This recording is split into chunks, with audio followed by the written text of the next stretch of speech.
Welcome back to my channel Rawal commerce classes. मैं सुधा रावल। बच्चों, आज मैं आपको करवाने जा रही हूँ financial statements of a company. और financial statements of a company में सबसे पहले मैं करवाने जा रही हूँ आपको बैलेंस शीट। तो आप बैलेंस शीट का फॉर्मेट देखो कि फॉर्मेट कैसे बनाना है हमने। सबसे पहले name of the company, balance sheet, particulars, note number, figures at the end of the current reporting period and figures at the end of the previous reporting period। ठीक है, ये जो बैलेंस शीट है according to schedule 3 companies act 2013 के accordingly है। तो सबसे पहले बच्चों हमारे पास क्या है, इक्विटी एंड लायबिलिटीज। इसमें हमने लिखा share holder fund, reserve and surplus, money received against share warrants. Number 2 पे हमारी share application money pending allotment, non current liabilities.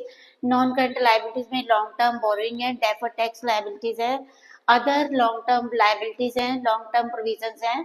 और करंट लायबिलिटीज में हमारे पास short term borrowing, trade payables, other current liabilities and short term provision है। ये मैंने format बनाया हुआ है। तो अभी मैं आपको इसकी एक एक जो चीज है उसको मैं क्लियर करने जा रही हूँ। तो बच्चे, सबसे पहले इक्विटी एंड लायबिलिटीज में हमारे पास क्या है, शेयर होल्डर फंड। तो share holder fund includes, share holder fund में क्या क्या आता है। सबसे बच्चे पहले से शेयर होल्डर फंड में आती है शेयर कैपिटल। ठीक है, शेयर कैपिटल के बाद है रिजर्व एंड सरप्लसेस। ठीक है, उसके बाद है बच्चों share capital, reserve and surplus के बाद money received against share warrants. तो शेयर कैपिटल इंक्लूड्स, तो सबसे पहले बात करते हैं शेयर कैपिटल के। शेयर कैपिटल में क्या क्या इंक्लूड होता है। Share issued against amount received from promoters as a subscriber to memorandum of association।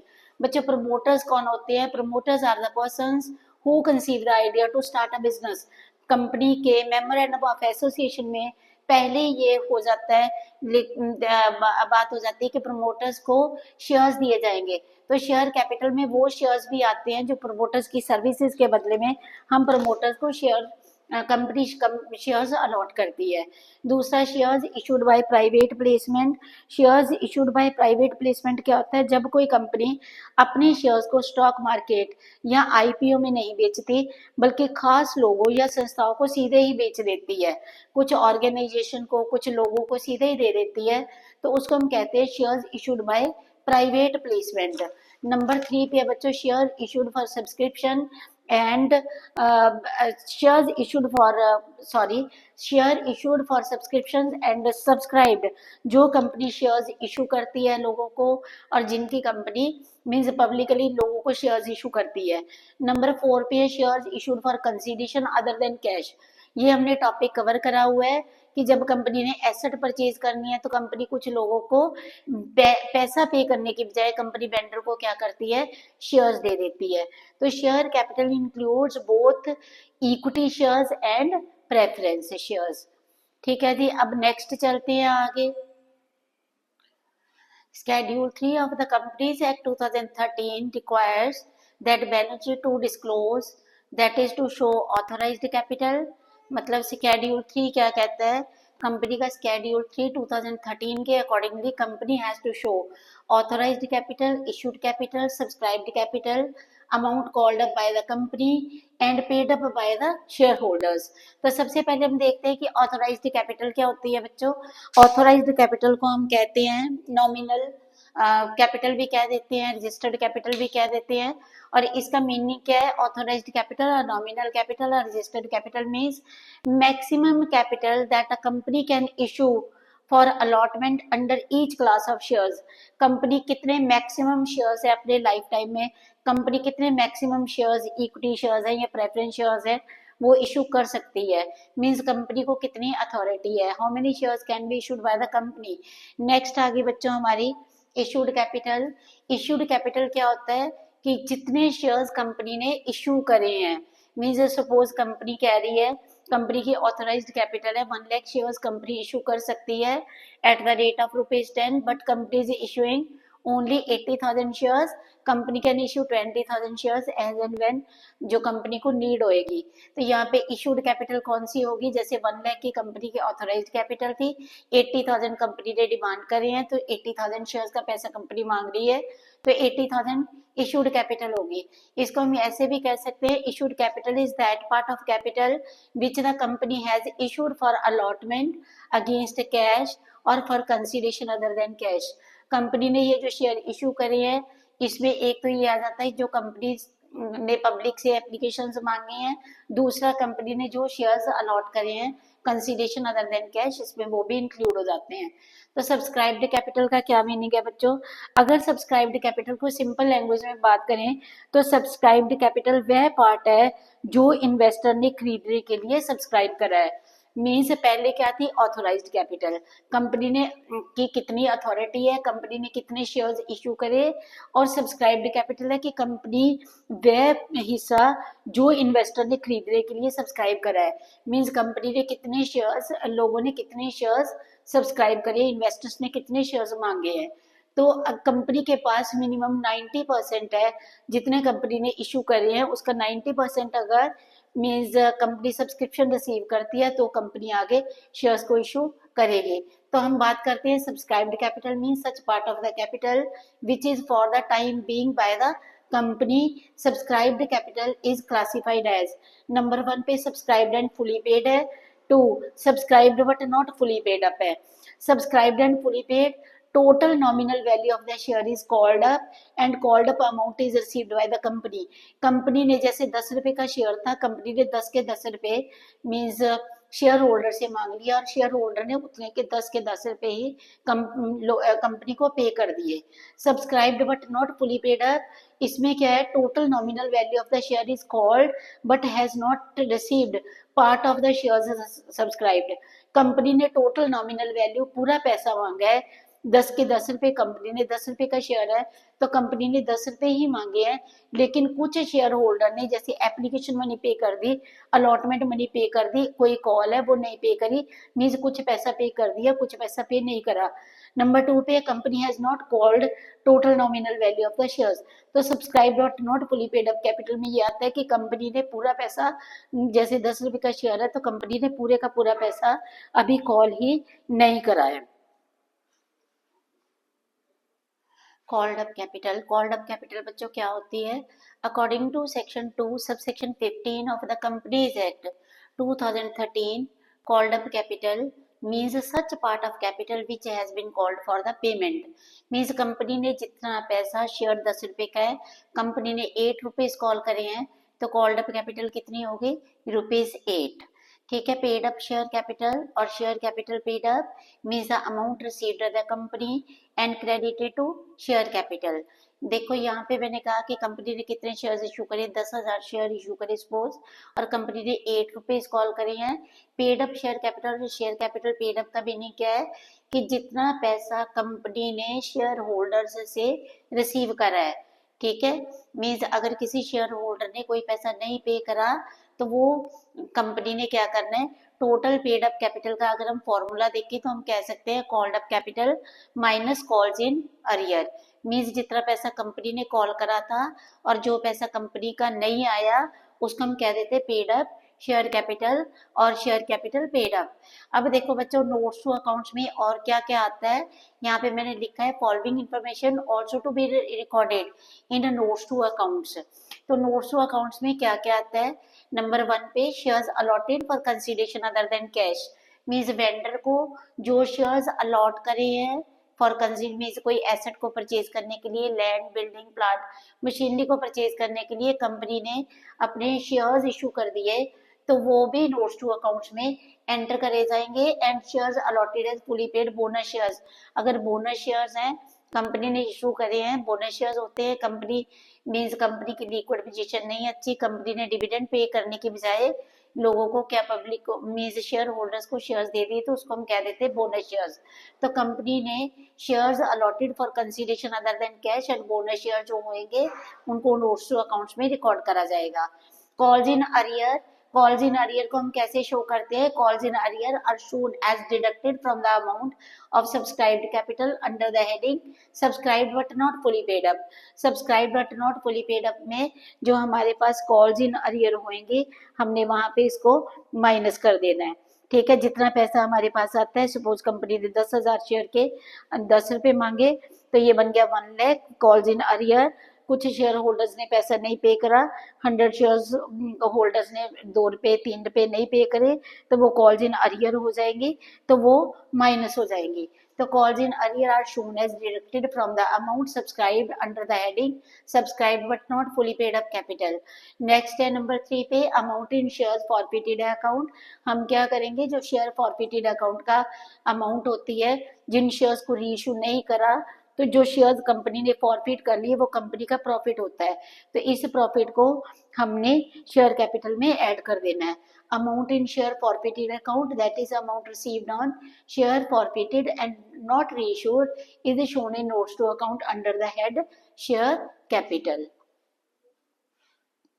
हाँ बच्चों, इक्विटी एंड लायबिलिटीज में अब हमने शेयर होल्डर फंड का मैंने आपको क्या बताया, जिसमें मैंने सारी शेयर कैपिटल को मेन से कवर करा। शेयर कैपिटल में authorised capital, issued capital, subscribed capital, subscribed ने called up and fully paid, called up but not fully paid, ये सारा कवर हो गया है। ठीक है, अब मैं चलती हूँ बच्चों, नेक्स्ट मेरा है रिजर्व एंड सरप्लस। तो रिजर्व एंड सरप्लस में क्या क्या आता है, और रिजर्व एंड सरप्लस हम क्यों क्रिएट करते हैं, क्या पर्पस होता है कंपनी का रिजर्व एंड सरप्लस को क्रिएट करने के लिए। तो रिजर्व बच्चों, सबसे पहले रिजर्व वो अमाउंट होती है जो कंपनी साइड पे रख लेती है, जितने कंपनी के प्रॉफिट्स है कंपनी ने अमाउंट को अलग से रख लिया, उसको हम कहते हैं कि ये रिजर्व है। और रिजर्व को हम रखते हैं to meet the legal requirement को पूरा करने के लिए, क्योंकि हमें कंपनी कहती है capital reserve, capital redemption reserve, capital redemption reserve के साथ ही हमने security premium revaluation reserve create करने के लिए, ठीक है, या शेयर ऑप्शन आउटस्टैंडिंग अकाउंट, इनके लिए भी हमें जो रिजर्व है क्रिएट करना पड़ता है। ठीक है, तो इसके बाद जो सरप्लस होता है बच्चों, सरप्लस क्या होता है, सरप्लस होता है balance in the statement of P&L account, means जो आपके एक्यूमुलेटेड प्रॉफिट्स है, ठीक है, जो नॉट एप्रोप्रिएटेड है, और जो मीन्स जो हमारे पास, जो कंपनी के पास रिजर्व एंड सरप्लस मीन्स जो कंपनी का प्रॉफिट है। ठीक है, तो अब हम वन बाय वन डिस्कस करते हैं। सबसे पहले हम डिस्कस करते हैं कि कैपिटल रिजर्व क्या होता है। Capital reserve, a reserve set aside out of the capital profits, capital profits में से कंपनी ने अमाउंट को अलग रख लिया, उसको हम कहते हैं कि ये कैपिटल रिजर्व है। कैपिटल रिजर्व में कैपिटलाइज्ड प्रॉफिट्स जो होते हैं, कैपिटलाइज्ड आइटम्स को बेच के जो प्रॉफिट आता है, तो उसमें सबसे पहले कौन सा होता है, gain on sale of property, means gain on sale of property plant and equipment, gain on sale of investment हो गया, गेन ऑन री इश्यू ऑफ फॉरफिटेड शेयर्स हो गया, and gain on purchase of existing business है। Means किसी भी capitalised item पे अगर कोई प्रॉफिट होता है तो उसको हम कह देते हैं, जो ये कंपनी रख लेती है कैपिटल रिजर्व के लिए। नेक्स्ट आ गया कैपिटल रिडम्पशन रिजर्व। बच्चों, कैपिटल रिडम्पशन रिजर्व क्या होता है, capital redemption reserve is a reserve when amount set aside by the company to buy back its own shares out of the free reserves और security premium. Company क्या करती है, जब company ने means अपने शेयर्स को बाय बैक करना है, कंपनी ने अपने ही शेयर्स खरीद लिए हैं, ठीक है, तो कंपनी फ्री रिजर्व में से, सिक्योरिटी प्रीमियम में से इसको खरीद सकती है। तो capital redemption reserve is a reserve when amount set aside by the company, company ने अमाउंट अलग रखी हुई है to buy back its own shares out of the free reserve और सिक्योरिटी प्रीमियम। अब बच्चों नेक्स्ट आ गया मेरा डिवेंचर रिडम्पशन रिजर्व। तो डिवेंचर रिडम्पशन रिजर्व हम पढ़ते हैं कि क्या होता है डिवेंचर रिडम्पशन रिजर्व। तो बच्चों, debenture redemption reserve is a special saving account.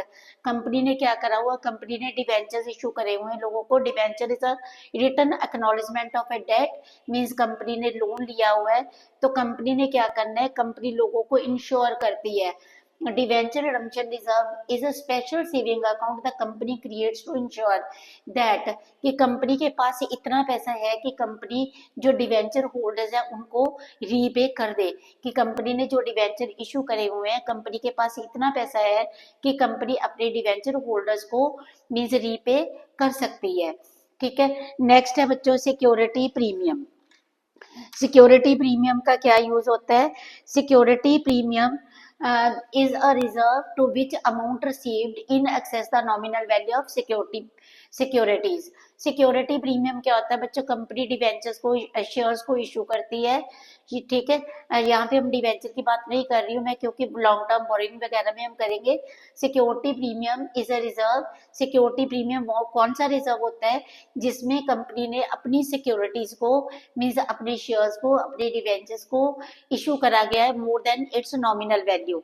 Means जैसे फेस वैल्यू 10 रुपए है, 100 रुपए है, तो कंपनी इशू कर देती है 110 में या 12 में या 15 में, more than it's nominal value issue कर देती है, तो उसको हम कहते हैं सिक्योरिटी प्रीमियम। और सिक्योरिटी प्रीमियम का जो पैसा है कंपनी सेक्शन 52 सब सेक्शन 2 के अकॉर्डिंगली इस पैसे का कंपनी यूज करती है, ठीक है। तो इसमें कौन सा हमने शेयर कैपिटल के चैप्टर में पढ़ा हुआ है कि what are the uses of the utilisation of the security premium. तो सिक्योरिटी प्रीमियम का कंपनी क्या यूज करती है, कंपनी, ये हमने पिछले चैप्टर में कवर करा हुआ है, फिर भी मैं थोड़ा सा बता देती हूँ। तो कंपनी ने सिक्योरिटी प्रीमियम का यूज करना है बोनस शेयर इशू करने के लिए, प्रीलिमिनरी एक्सपेंसेस को राइट ऑफ करने के लिए, और इशू एक्सपेंसेस को राइट ऑफ करने के लिए जो कंपनी है बायबैक ऑफ शेयर्स को बायबैक करने के लिए कंपनी अपने जो सिक्योरिटी प्रीमियम का यूज करती है, ठीक है। तो आगे हम चलते हैं बच्चों, रीवैल्यूएशन रिजर्व क्या होता है। तो रीवैल्यूएशन रिजर्व कौन सा अकाउंट होता है, हम कैसे क्रिएट करते, कौन सा रिजर्व होता है। देखो समटाइम्स अ कंपनी क्या करती है, checks the market value of the assets. Company अपने जो एसेट्स है उनकी मार्केट वैल्यू को देखती है, तो market value has gone up, market value बढ़ जाती है, तो जितने से मार्केट वैल्यू बढ़ गई है, इंक्रीज अमाउंट, जो अमाउंट बढ़ गई है, कंपनी उसको प्रॉफिट ट्रीट नहीं करेगी। increased amount is not treated as profit, it is kept in revaluation reserve, और कंपनी इसका it can not be used for dividend. Company revaluation reserve का डिविडेंड नहीं, कंपनी रिवैल्यूएशन रिजर्व में से dividend नहीं पे कर सकती। तो बच्चे इसके एडवांटेजेस कौन कौन से है रिवैल्यूएशन रिजर्व के, it strengthens financial position of the business. Revaluation reserve से फाइनेंशियल पोजीशन को अच्छे करा जा सकता है। Shows real value of assets used to absorb future losses, ठीक है। that is when the value of some assets decreases the company can make the adjustment। कई बार कंपनी की अगर कुछ आगे चल के फ्यूचर में कंपनी की एसेट्स की वैल्यू कम हो जाती है, तो कंपनी रीवैल्यूएशन रिजर्व अकाउंट में से उसको मींस अब्सॉर्ब, इसको कवर अप कर सकती है। नेक्स्ट बच्चों आ गया हमारा शेयर ऑप्शन आउटस्टैंडिंग अकाउंट, ठीक है। सबसे पहले हमने पढ़ा capital reserve, capital redemption reserve, फिर हमने पढ़ा debenture redemption reserve, security premium, revaluation reserve, और अब हमारा लास्ट है शेयर ऑप्शंस आउटस्टैंडिंग अकाउंट। बच्चों it is used in case of employ stock option plan. तो एम्प्लॉय स्टॉक ऑप्शन प्लान क्या होता है, ठीक है। एम्प्लॉय स्टॉक ऑप्शन प्लान में, एम्प्लॉय स्टॉक ऑप्शन प्लान में कंपनी अपने एम्प्लॉयज को मीन्स ऑप्शन देती, कंपनी अपने एम्प्लॉयज को ये ऑप्शन देती है कि आपको जो शेयर्स हैं वो सस्ते रेट पे दिए जाएंगे, ठीक है। तो employee stock option plan, employ stock option plan it is used in case of employ stock option plan और ESOP। तो company gives employees the option to buy back its share at a cheaper price, ठीक है। Company उनको option देती है कि आप cheaper price पे जो शेयर्स है वो बाय कर सकते हैं, ठीक है। Share option outstanding account is a reserve to which difference between market value and issue price of shares issue to is employed to credited over the vesting period. अब आगे जाके बात करेंगे कि वेस्टिंग पीरियड क्या होता है, पहले हम यहाँ से देख लेते हैं कि ये क्या होता है share option outstanding account. It is use in case of employ stock option plan. Employ stock option plan का मीनिंग मैं आपको बता चुकी हूँ, ठीक है। Share option outstanding reserve is a reserve in which market value means and issue price of the shares, जो company market value of the share और जो कंपनी ने अपने एम्प्लॉय को कम वैल्यू पे शेयर इशू करे हैं उनके डिफरेंस को कह देते हैं, ठीक है। ओवर द वेस्टिंग पीरियड, जैसे nominal value of the share ₹75 है, इशू प्राइस कितनी है करे हैं एम्प्लॉय को 50 रुपीज में, तो जो 25 है इज क्रेडिटेड टू जो reserve, share option outstanding account में कंपनी रख लेती है। अब हम बात करते हैं वेस्टिंग पीरियड क्या होता है। तो बच्चों वेस्टिंग पीरियड वो टाइम है जिसके बाद एम्प्लॉयज को शेयर्स का जो पक्का हक है, पक्का राइट है, वो मिल जाता है। Suppose company is giving 100 shares to employees for 3 years। ठीक है, वेस्टिंग पीरियड कितना है? For 3 years vesting period. Then after 3 years they will become the owner of the shares. Company ने क्या करा? कंपनी ने अपने एम्प्लॉयज को शेयर्स दे दिए।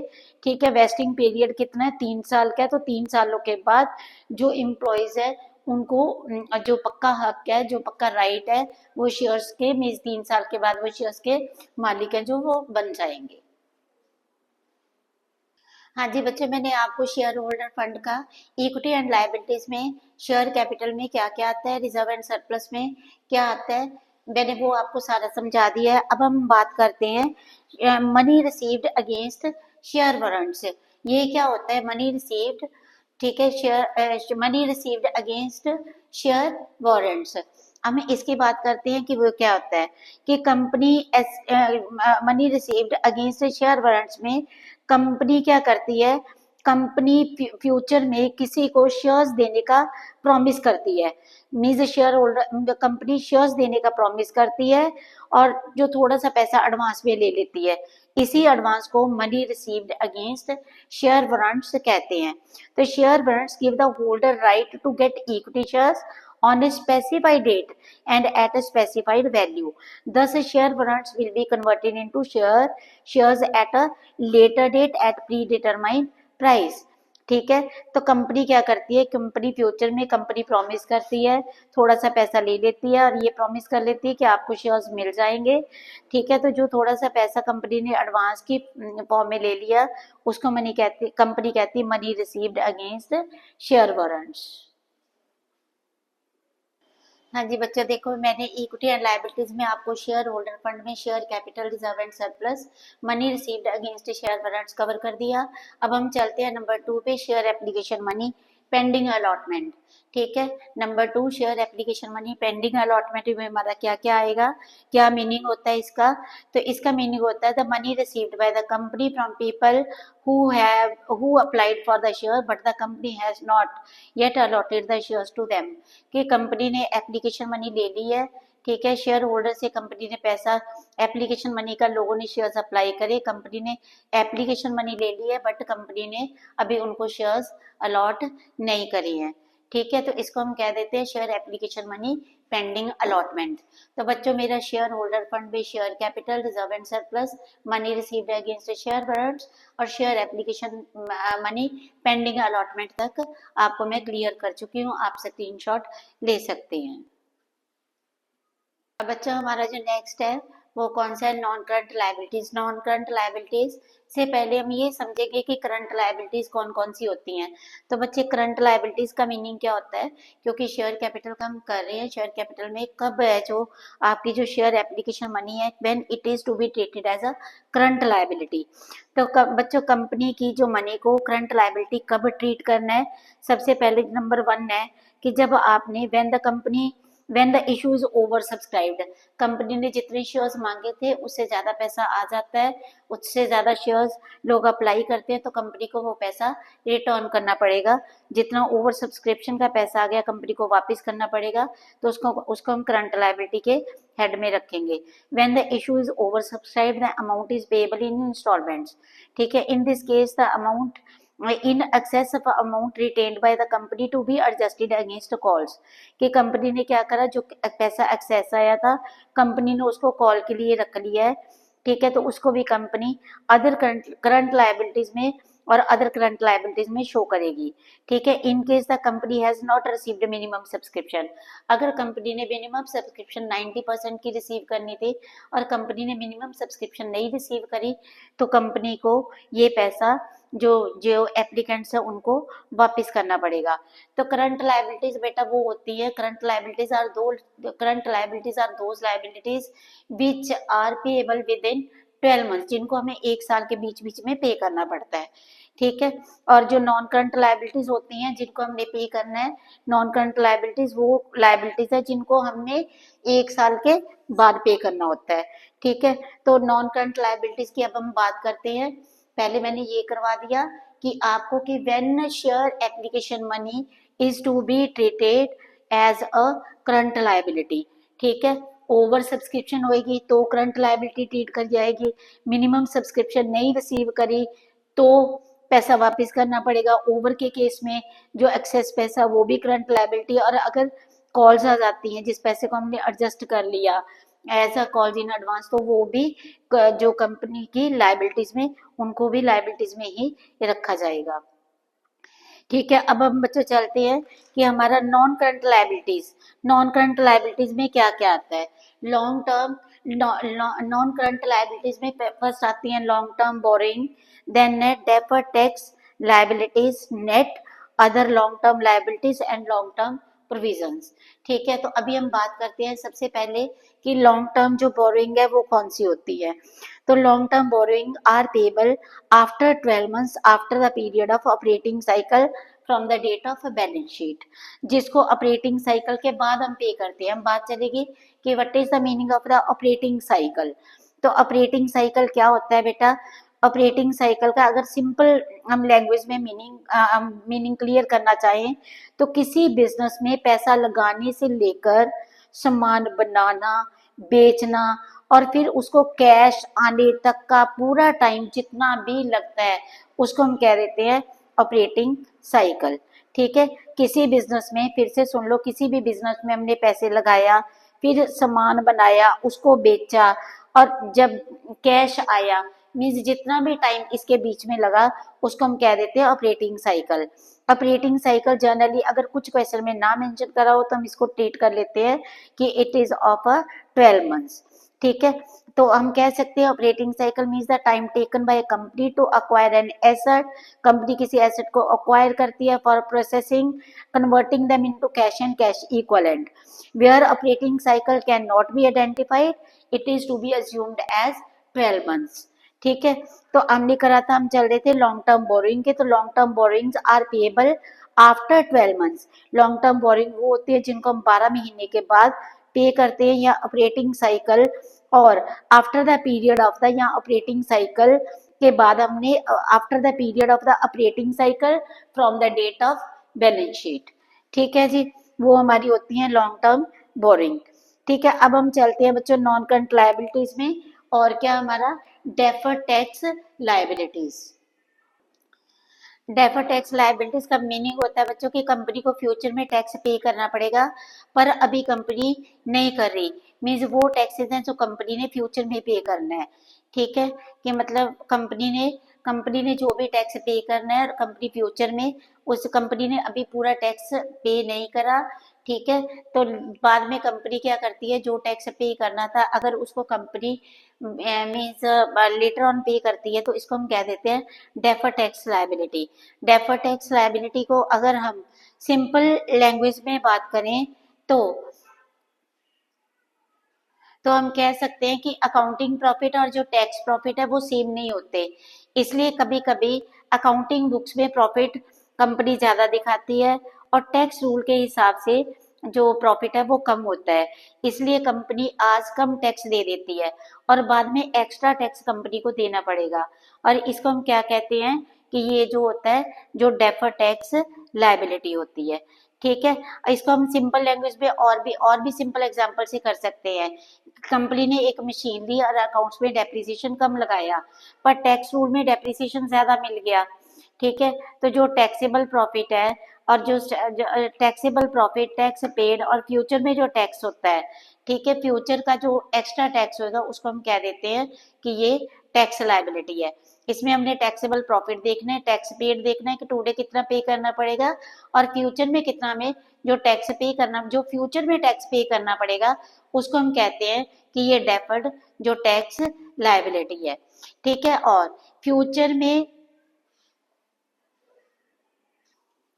देने पड़ने वाला टैक्स जो अकाउंटिंग और टैक्स रूल्स के डिफरेंस से बनता है उसको हम कह देते हैं कि ये डेफर्ड टैक्स लायबिलिटी है। उसके बाद हम चलते हैं अदर लॉन्ग टर्म लायबिलिटीज।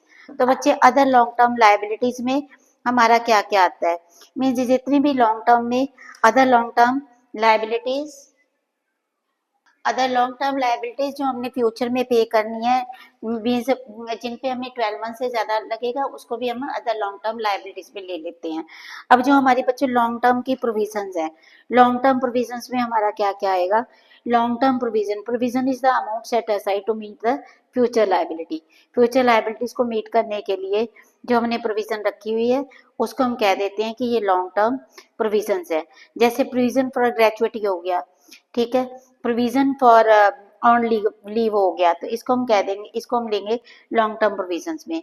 अब हमारी आ जाती है बच्चों, नेक्स्ट आ जाती है करंट लायबिलिटीज। करंट लायबिलिटीज में हमारी आ जाती है short term borrowing, trade payables, other current liabilities and short term provisions. ठीक है, तो सबसे हम बात करते हैं कि short term borrowing. Short term borrowing वो बोरिंग होती हैं जिनको हमने 12 मंथ्स के बीच बीच में पे करना पड़ता है। ठीक है, और हम इसको ये भी कह सकते हैं कि current maturity of long term debts. Current maturity of long term debts, जैसे डिवेंचर्स को इशू करा कंपनी ने 5 इयर्स के लिए, और करंट ईयर में इस साल हमने जो डिवेंचर जो रिडीम करने हैं, 5th ईयर के सपोज एंड पे भी जो हमने डिवेंचर रिडीम करने हैं, कंपनी या इंस्टॉलमेंट में डिवेंचर्स को रिडीम कर रही है, तो जिस साल हमने डिवेंचर रिडीम करने वो हमारी करंट लायबिलिटीज हो जाएगी। ट्रेड पेबल्स क्या होते हैं? नेक्स्ट आगे हमारे ट्रेड पेबल्स। तो ट्रेड पेबल्स क्या होता है? ट्रेड पेबल्स जो कंपनी ने पैसा, trade payables is defined under the schedule 3 of the companies act as the amount payables for the purchase of goods and services taken in the normal course of the business। ठीक है, उसके बाद बच्चे आ जाती है हमारी अदर करंट लायबिलिटीज। तो other current liabilities में हमारा क्या क्या आता है? अदर करंट लायबिलिटीज में इंटरेस्ट अक्रूड है but not due, interest accrued हो गया। ठीक है, इसके बाद हमने ले लिया interest income received in advance होगी। ठीक है, तो ये हमारी अदर करंट लायबिलिटीज है। और शॉर्ट टर्म प्रोविजन में हमारा क्या आ जाता है? शॉर्ट टर्म प्रोविजन, बच्चे short term provision provision for liability which are payable within 12 months. ठीक है, जो और within the period of the operating cycle, जिनको हमने 12 महीने के बीच बीच में पे करना है। शॉर्ट टर्म प्रोविजन को प्रोविजन फॉर एम्प्लॉयज बेनिफिट हो गया, प्रोविजन फॉर एक्सपेंसेस हो गया, प्रोविजन फॉर टैक्सेस हो गया, और अदर प्रोविजंस आ गए। तो बच्चों आज मैंने आपको ये सारी बैलेंस शीट समझाई है कि बैलेंस शीट में देखो, सबसे पहले मैंने बताया equity and liabilities, share holder fund में share capital, reserve and surplus, money received against share warrants, फिर share application pending, share application money pending allotment, non current liabilities, इसमें फिर उसके बाद मैंने आपको सारी करंट लायबिलिटीज समझा दी हैं। तो बच्चों नेक्स्ट वीडियो में हम बात करेंगे एसेट्स की। हाँ जी बच्चों, अगर आपको मेरा पढ़ाया हुआ कुछ भी समझ लग रहा है तो आपने मेरे चैनल को सब्सक्राइब करना है, वीडियो को शेयर करना है और लाइक करना है। एक एक वीडियो बनाने में बच्चों बहुत मेहनत लगती है, तो प्लीज़ आप थोड़ा सा सपोर्ट करोगे तो मेरे को और मोटिवेशन मिलेगी। Thanks to all of you for watching my video.